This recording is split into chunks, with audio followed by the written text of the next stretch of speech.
ரொம்ப ரொம்ப ஒரு மன மகிழ்ச்சிங்க. கோவில் எப்படி இருக்கு பார்த்தீங்களா? ஆனால் சாமி எப்படி இருக்காது பாருங்க.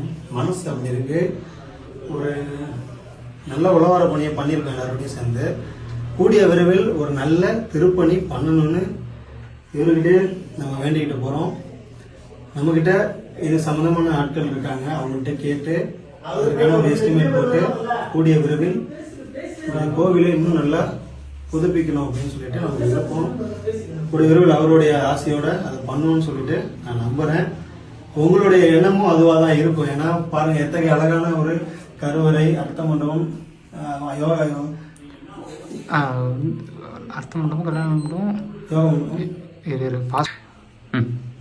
எவ்வளோ அழகான கருவறை, அர்த்த மண்டபம், தியான மண்டபம் அப்படின்ட்டு ரொம்ப அழகாக கட்டப்பட்ட இந்த கோவில் இன்னும் பல ஆண்டுகள் போனோம் அப்படின்னா இந்த கட்டுமான பணியை நம்ம எடுத்து பண்ணணும். ஒரு மக்களும் கேட்டிருக்காங்க, உங்கள் மூலயமா பண்ணணுங்கிறத இதை அடிக்கடி சொல்கிறேன். என்னாலே நம்ப முடியல.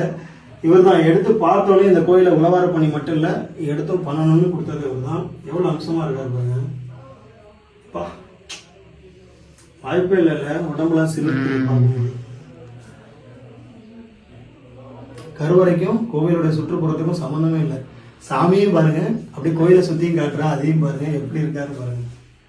கொண்டு வருவோம் சீக்கிரம் உங்களுடைய எண்ணத்தோட.